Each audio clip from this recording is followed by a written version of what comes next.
ಎಷ್ಟು ವರ್ಷದಿಂದ ಇದೆ ಗಾಯ ನಿಮಗೆ? ಅದೇ ಈ ಗಾಯ ಎಲ್ಲ ಏನಿಲ್ಲ ಸರ್, ನಮಗೆ ಈ ಗುಳ್ಳ ಥರ ಬರೋದು ಅಷ್ಟು ಮಾತ್ರನೇ. ಅದು ಒಂದು 20 ವರ್ಷ ಅಂತ ಇದೆ. ಅದು ನಮ್ಗೆ ಫಸ್ಟ್ ಇದು ಫಿಸ್ಟುಲ್ ಅಂತ ಗೊತ್ತಿಲ್ಲ.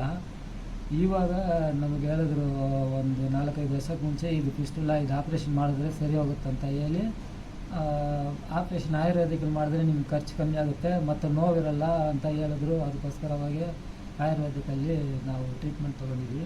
ಅವ್ರು ಏನೋ ಒಂದು ದಾರ ಥರ ಕಟ್ಟಿ ನಮಗೆ ಇದು ಮಾಡಿ ಕಳಿಸಿದ್ರು. ಅದು ವಾರಕ್ಕೆ ಒಂದು ಸರಿ ಆ ದಾರ ಚೇಂಜ್ ಮಾಡಿದ್ರು. ಅದು ಆ ಥರ ಮಾಡಿದ್ರೆ ಸರಿ ಹೋಗುತ್ತೆ ಅಂದ್ಲವರು, ಮಾಡಿ ಅನ್ನೋ ಪ್ರಯೋಜನ ಇಲ್ಲ. ಅದು ಮಾಡೋಕ್ಕೆ ಮುಂಚೆ ಮೇಲಿಂದ ಬರ್ತಾಯಿತ್ತು ಕ್ಯೂ.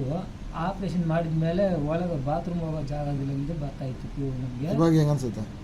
ಇವಾಗ ಪರವಾಗಿಲ್ಲ ಸರ್. ನಿಮ್ಮ ಹತ್ರ ಅದೇ ನಮ್ಗೆ ರಂಜಿತ್ ಡಾಕ್ಟ್ರು ಇದು ಆಪ್ರೇಷನ್ ಮಾಡಿದ್ರು. ಅವ್ರು ಮಾಡಿದ ಮೇಲೆ ಪರವಾಗಿಲ್ಲ, ನಮ್ಗೆ ತೊಂದರೆ ಏನಿಲ್ಲ. ಇವಾಗ ಕ್ಯೂ ಬರೋದೆಲ್ಲ ಏನಿಲ್ಲ.